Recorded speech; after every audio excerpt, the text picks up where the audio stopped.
Welcome aboard the Mardi Gras service, Amtrak's newest train, on its very first eastbound trip from New Orleans to Mobile. My friend Josh and I will be among the first paying passengers to make this trip since Hurricane Katrina. We haven't had a train in 20 years. But where does this train stop along the way? And who is hyped for its return? The only way to find out is to go for a ride. As of this morning, the Amtrak Mardi Gras service runs 145 miles along the Gulf of Mexico from New Orleans, Louisiana to Mobile, Alabama, with 4 stops in the middle, all in the great state of Mississippi.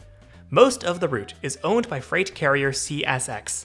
The Mardi Gras service runs 2 trips a day, meaning a day trip can be made in both directions, and trains are scheduled to take about 3 hours and 45 minutes end to end.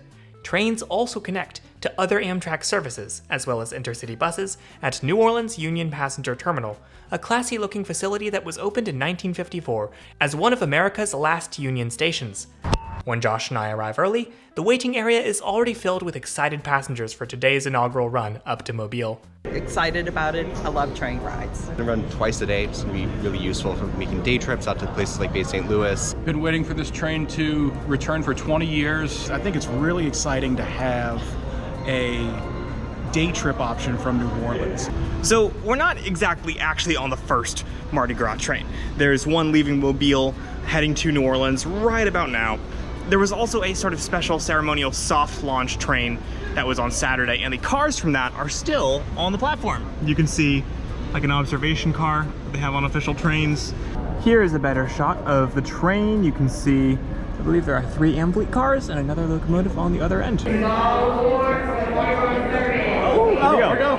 Okay, off we go. Our train features a consist of Amfleet cars with a diesel locomotive on each end, a bit akin to the Heartland Flyer that I rode in a previous video.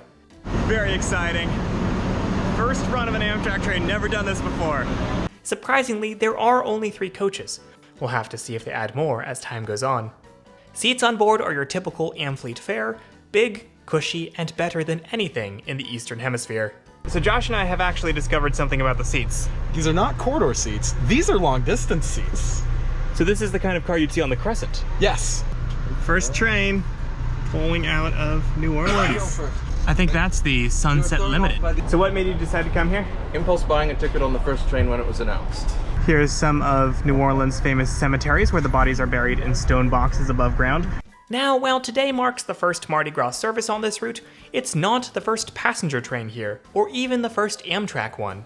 The line between New Orleans and Mobile began operations in 1870 under the New Orleans, Mobile, and Chattanooga Railroad, and was owned by various lines, including the Louisville and Nashville, before winding up under CSX control.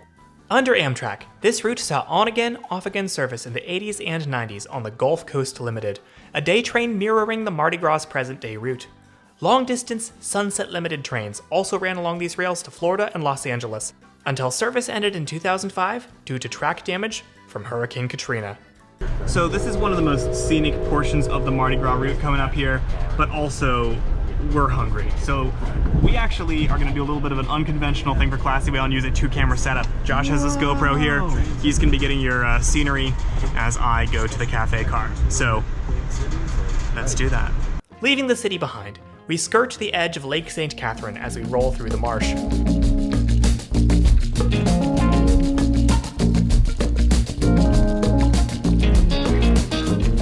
So here is the cafe car. Just standard half business, half cafe. It's quite a long line for food. I'm literally here in the cafe car. I hope Josh is seeing some cool stuff. This is my view. Like many state-sponsored Amtrak trains, the Mardi Gras features a small handful of locally sourced items. This is pecan praline. Local delicacy. Indeed. And I went with a couple of local options myself. I got Zapp's Voodoo potato chips, and I got this thing, which is a Muffaletta. Muffaletta. I tried to pronounce it when I was ordering it, and everyone else in line who's from the South immediately corrected me. It's Muffaletta. Muffaletta? Muffaletta, that's how I say it. This thing. I have never heard of this before. Here, waiting for the bridge to close up ahead of us. Well, once we get a favorable signal, we'll be proceeding on. The Wrigley's Pass Bridge takes us across the Wrigley's, a channel whose name comes from the Old French word for trench or gutter. This channel connects Lake Pontchartrain with Lake Bourne. If you want to see more of Lake Pontchartrain, check out my video of the Amtrak Crescent. The bridge we're crossing is 4,555 feet long, with a swing section in the middle. Some marshes later, we're crossing the Pearl River. No, not that one, and entering the Magnolia State of Mississippi. Let's see how long it takes to cross the state.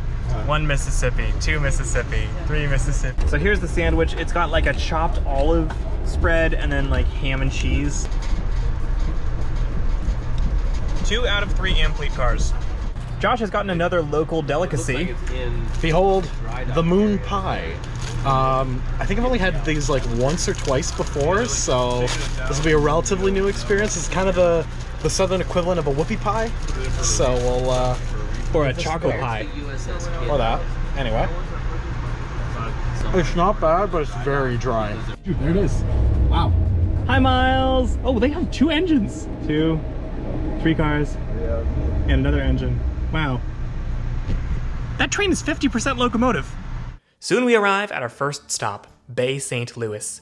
This small city has a population of just over 9,000 per the 2020 census, and the station is a former L&N structure. Look at that. It's an event for the whole town to celebrate. Oh wow, we are celebrities. Oh, the news is here. Oh my goodness. Of course. The railroad has always been the important lifeline for every community it serves. Everyone's getting on. Yeah, we haven't had a train in 20 years because of Hurricane Katrina. We thought it started 3 months ago, but CXX didn't want to give us the contract. So we are all happy about this situation. So a lot of people here, they're not even getting on the train. They're literally just here to see our train come in. It's just so cool to see. Foamers are running to catch it. Off they go. You go, guys. Once we're moving again, we see the city's namesake Bay of St. Louis to the north of the train and the Gulf of Mexico to the south. The highway bridge across the bay replaced one that was destroyed in Hurricane Katrina in 2005. Our bridge is over a mile long, and from what I've read online, it's quite the location to railfan. This is kind of surreal. I'm sitting on a train, all I see is water out the window. We pass a series of rural communities and suburban sprawl before we reach Gulfport, the second stop in Mississippi. Gulfport has a population of about 72,000, with a metro area of over 400,000. This city is home to multiple tourist destinations, including the Mississippi Aquarium, as well as a respectable container terminal. Our train crosses another track as it pulls into the platform. This is a relic of the time when the station used to serve east-west L&N trains, as well as north-south services on the Illinois Central. So it looks like the station has the same kind of metallic platform as the last one. Biloxi is our next station. This city is home to 49,000 residents and is considered part of the Gulfport-Biloxi metro area. It's also home to the Presidential Library of Jefferson Davis? Ew! But it's also home to some wonderful locals who volunteered to spruce up the city's Amtrak station earlier this summer in time for the new train service. Also, can we appreciate Amtrak station, bus depot, Mexican restaurant? Like, that is the perfect juxtaposition of amazing things. So it's funny that for a train that starts in Louisiana and ends in Alabama, it only makes one stop in each. Like, to me, it would make more sense to call this like the Mississippian or something, because Mardi Gras is very much like a New Orleans kind of thing, so it just feels weird. Mobile had the first Mardi Gras, guys. Exactly. Mobile was where the modern American Mardi Gras celebration was invented, and they still celebrate it. New Orleans just made it famous. The more you know. Yeah. Oh man, we have to get up and do it. Oh hey, this is a whole station for Ocean Springs. Wow. That does not get trains. They are not happy about it. Really? No, really? They wanted the train? Ocean Springs is dying for it. I mean, Ocean Springs is probably the most walkable city on the coast. Really? And we just go right on through. So apparently they build subs over there at the naval facility. I'll have an Italian. Our final stop in Mississippi is the city of Pascagoula. It boasts a population of 22,000 souls and 1 berserk squirrel. Seriously, look it up. It looks like this station is going to become a microbrewery of some kind. So if you're into that sort of thing, come to Pascagoula. I'm riding the train today because I'm a New Orleanian who's super excited to support this new service to reconnect with our sister communities and cousin communities here on the Gulf Coast, places I haven't been since I was a kid, to be completely honest. Like any big infrastructure project, getting trains back along this corridor took years, due in part to negotiations with CSX, track upgrades needed to run the service, and construction of a new station in Mobile. It was so involved that my friend Walter and I had a friendly bet on whether it would ever start operation. Thankfully, I, the optimist, have now won out, and Walter has nicely bankrolled my trip today. At long last, we arrive in the port city of Mobile, the 4th largest city in Alabama, and home to one of Airbus's final assembly plants, among other things. Wait, is that the SS United States? Where? Oh my god, that's the US of the United States. Holy cow. I didn't think I was gonna see it again. Oh my god. Hey Chandler, that's there. The funnels are gone too. Whoa. We are coming into a party. Oh my gosh. Lots of people. The news is here, lots of people with signs. Ladies and gentlemen, we are now here in Mobile, Alabama. Watch yourself. I am honestly very excited that this train exists. The Gulf Coast is an area that I, as an East Coaster, am pretty unfamiliar with, so I really enjoyed the opportunity to travel through it and expand my mental map of the US. I'm also excited for the opportunity that it will bring to the cities it serves, including potential for increased tourism and expanded car-free or car-light travel. When people are able to access reliable, car-free mobility, that's a win in my book. And it's totally worth the trip down here, because how often do you get the chance to ride a brand new passenger train in the US? Other than next week when there's literally one in my home city. Subscribe for that adventure. If you'd like to ride on the Mardi Gras service, a one-way trip from Mobile to New Orleans or vice versa will run you about $24 booked a week in advance, although Amtrak has stated fares can dip as low as $15. If you're planning on taking this trip soon or would like to, let me know in the comments below, and feel free to share ideas for places to visit in any of the stops. Update, I am literally editing the video that you're watching in the car, but Josh has something he would like to say to all of you.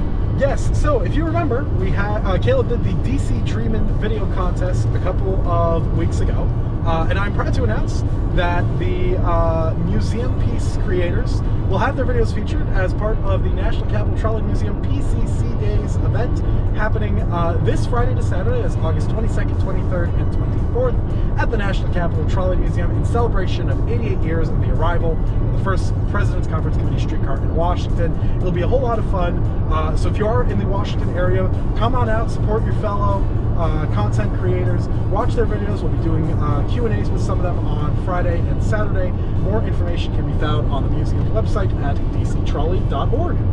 Special thanks to my wonderful Patreon supporters and to my wife for helping me travel to the Gulf Coast and film this special adventure. If you would like to join my Patreon, channel supporters get bonus episodes, early videos, and access to the Patreon Discord server for transit content creators. Thanks for watching. Wait, Walter only paid for a ticket one way?